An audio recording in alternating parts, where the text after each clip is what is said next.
Hi guys, last time we talked about how atoms bond to form molecules or compounds. This time we're going to be talking about how to name those compounds. For the sake of this lesson, we're only going to be dealing with binary compounds, or otherwise known as compounds with two elements. It doesn't necessarily have to be two atoms, just two types of atoms, or one atom and one polyatomic ion. Well, we're going to be talking about polyatomic ions hopefully at the end of this video. So basically, there are three sets of rules or three types where we name, compounds. The first one, type 1, it basically deals with metals. Well, type 1 and type 2 both deal with metals, but type 1 deals with the non-transition metals, and type 2 deals with the transition metals. So if you look at the periodic table, there's like a huge chunk in the middle called the transition metals. So type 1 does not deal with that. Type 1 deals with group 1A and 2A, the alkaline metals and the alkaline earth metals. However, here's the thing to note. There are, the reason why type 1 doesn't deal with those is because, transition metals, most of them does not follow the rules. And what I mean by that is, if we look at type 1 and type 2, they have their designated charges. They have certain charges that they follow. So in compounds, their charges, alkali metals, group 1A, their charge is always +1. And the alkaline earth metals, group 2A, their charge is always 2+. So like when they're bonding, that's their charge. And basically, transition metals, they don't have certain charges. In different scenarios, different occasions, they have different charges. So it makes them hard to deal with. That's why we had a separate type just for transition metals. When I said most transition metals doesn't have like special charges, and there are 5 of them that do. We call these the exceptions, and they also count as type 1. So strictly speaking, type 1 deals with the non-transition metals and the 5 exceptions. So the 5 exceptions in the transition metals, they start with silver, which has a charge of 1+, always. And then they move on to calcium, and then zinc, which both have a charge of 2+. Then they move on to aluminum and gallium, which both have a charge of 3+. So it sort of forms a staircase. Not exactly like a staircase, but sort of like a staircase. So those are the 5 exceptions. Basically, these guys they follow sort of the rules, I guess. And they do have their own like designated charges. So type 1 deals with these guys. And the method that we name them with is, take, for example, one of my favorite examples, sodium chloride. We take the name of the first element, which is going to be, in this case, sodium. And we take the name of the second element. In this case, it's going to be chlorine. Chlorine. See if I spelled that correctly. Yeah, I did. Then we change the ending of the second element, basically.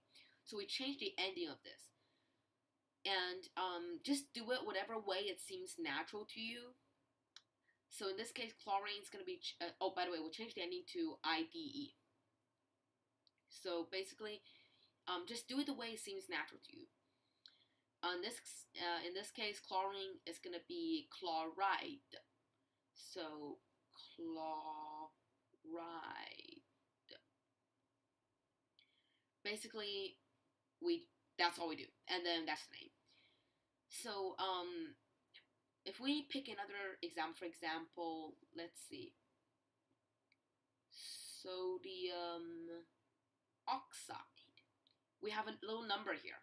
We ignore this number when naming.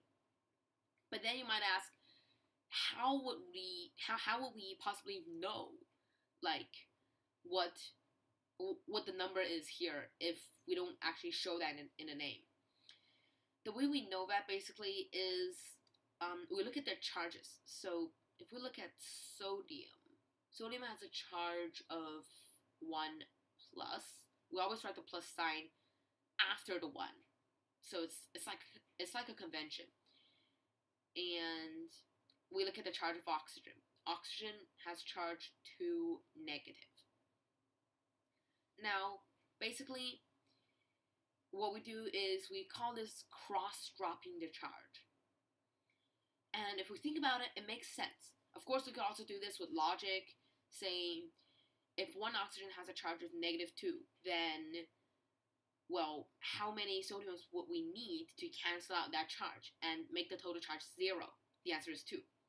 But then when both have, like, charges that's not 1 and stuff, it can get pretty complicated. And then you have to, like, get the least common multiple and stuff. So cross-dropping is still easier. You'll find that it always works. Basically, we just take this charge, we ignore the sign. So we ignore the sign. And then we take the number. And then we sort of drop that to, like, the, I guess, bottom left corner. The place where, the bottom right corner. The place where we indicate, like, how many of those atoms we have. So we just drop it there. And then, basically, that's it. And then we ignore the sign. We take the 1 only, and then we cross-drop that right here. But of course, if the number's just 1, we don't usually show it. So yeah. Basically, this is, well, the formula writing is a bit harder. Well, not harder, but a bit more complicated than the naming. So basically, that's type 1 naming and formula writing. And now let's move on to type 2. So, let me get my pen out. There we go. So basically, type 2, it deals with, like I said, transition metals, not including the exceptions. So it's like the ones that don't have special charges. In this case, we gotta do a bit of thinking when naming. So, type 2, there we go. Actually, let me do this. Yeah. So, basically, when we're, like, doing this, let's take an example. For example,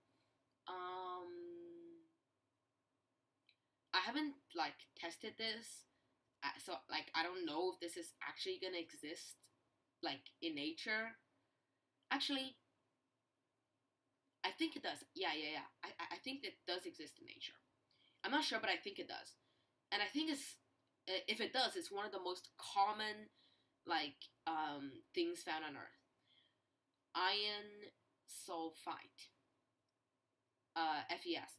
I think it might be FeS too. I might be mistaking, but we'll take that for an example. So yeah, basically, Fe or iron, it is a transition metal. Like, it has 26 protons. It's a transition metal. And basically, how we do this is we find, like, we still write down the charge, but this time we don't know the charge for Fe yet. We're going to show the charge in the name. So for sulfur, in this case, we take a look at the charge, and the charge is 2 negative. Now we think 2 negative. What does the charge on Fe have to be for it to be, like, to cancel out this 2 negative? Of course, the charge has to be 2 positive. So in this case, the name is gonna be iron, and then in parentheses, and we use Roman numerals. We don't use numbers. We use Roman numerals. If you don't know what those are, it's like the Roman numbers. So like 1, 2, 3, 4. So V means 5, and this I means 1. An I in front of a V means V subtract I. An I after a V means V plus I, etc., etc. And X is 10, but we usually don't go to X. So basically, now we know that the charge is 2 plus. We don't write the signs because all metals have positive charges, one bonding. So we just write the Roman numeral for 2, and then we close with the name of the second element ending in IDE, sulfide. Sulfide, yeah. If I apologize if I said sulfite earlier.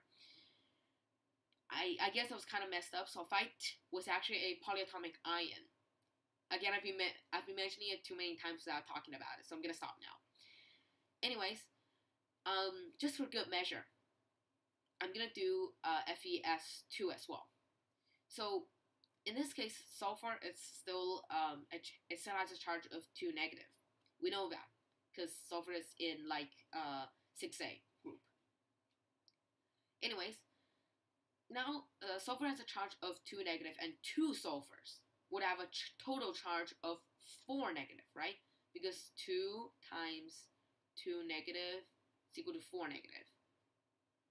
Well, you can see this as negative 2.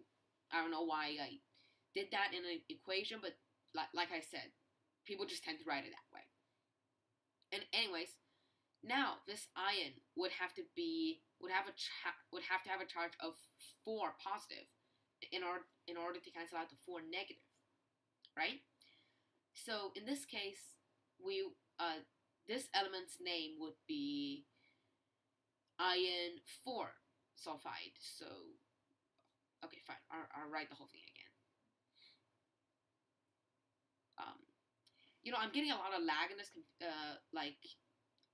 on these slides, and it's because probably I'm running a lot of things at once on my computer, so you gotta forgive me for that. I won't write out a whole name because the lag is just too much. And in this case, we're gonna write out the Roman numeral 4 in the parentheses, and there we have it. And basically, a lot of these are just simple arithmetics. What if,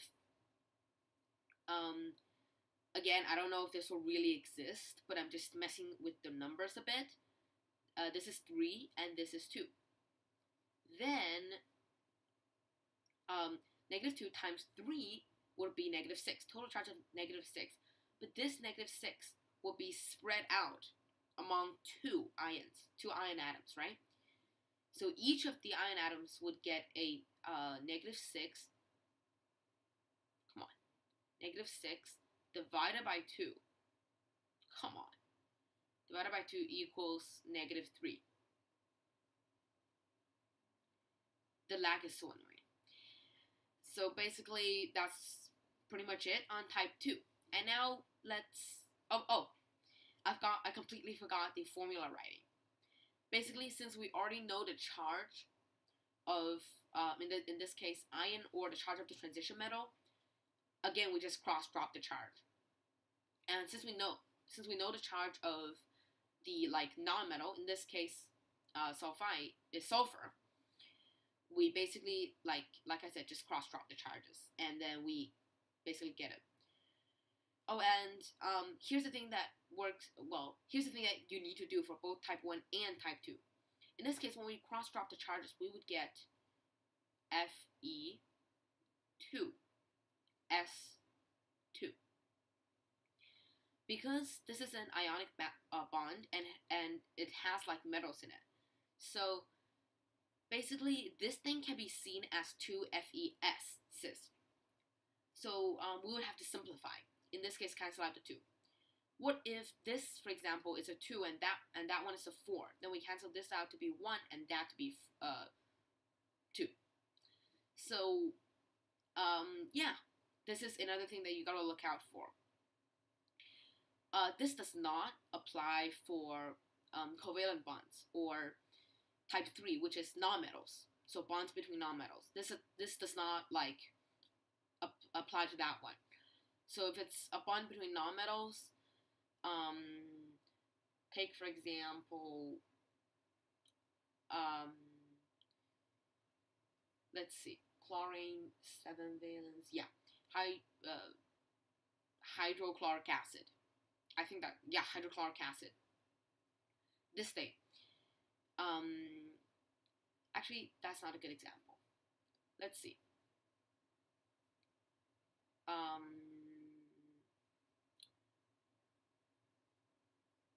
This SO2. So in this case, well, that's still not a good example. This is so frustrating. Anyways, for covalent bonds, if like there are numbers that has the potential to be cancelled out, don't, because it's covalent bonds and it forms molecules.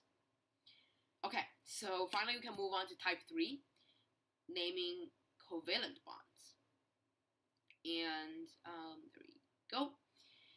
So basically, naming covalent bonds is actually, in my opinion, easier than a lot of the other things. And before I do anything, actually, let me show you a table. There we go.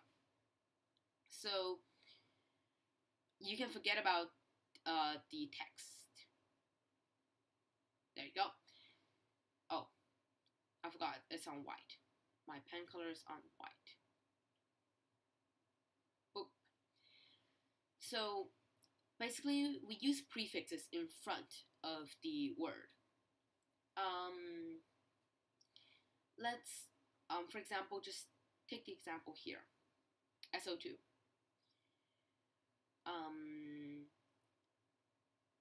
Yeah, so basically, again, we replace the end of the second element with IDE, and we use basically the prefixes, the numbers here. But if the first element, like if the first element does not have a number here, like if the number is just 1, then we don't use mono. But if the second element, for example, carbon monoxide, the number is 1, we definitely use mono. We don't like say mono carbon monoxide.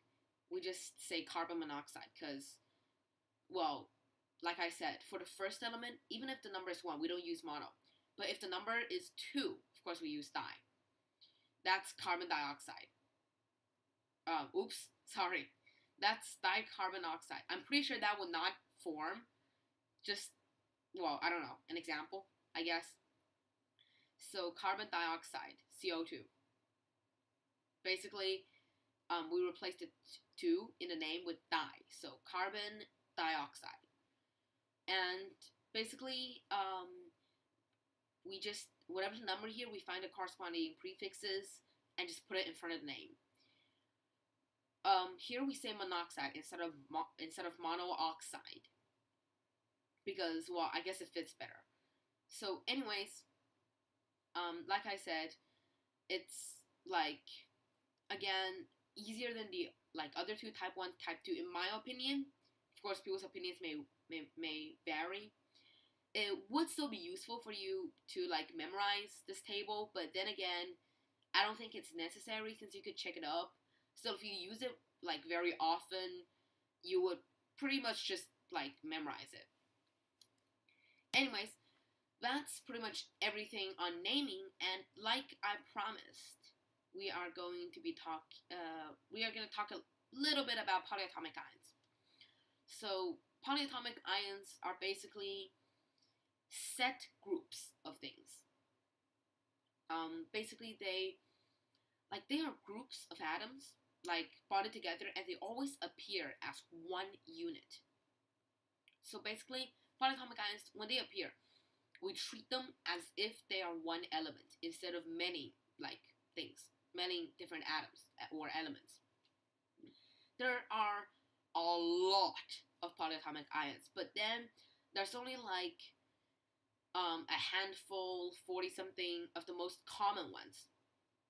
Of course, this one, as far as I know, is like you have to memorize it. No matter in what course, like you have to memorize it. But then again, if you use it often, it would like just stick to your mind. So there are a lot of these, but I'm not going to be going over them individually. However, I am going to tell you when we're naming these, they're going to be type 1. And if you want some examples, oh, by the way, the reason they're called ions is because they have charges. That's why like they also bond with other things. So for example, NH4 plus, 1 plus, like we don't write the 1 usually. This thing is called ammonium. And another example, H3O plus, hydranium. And there are also negative ones. For example, let's see.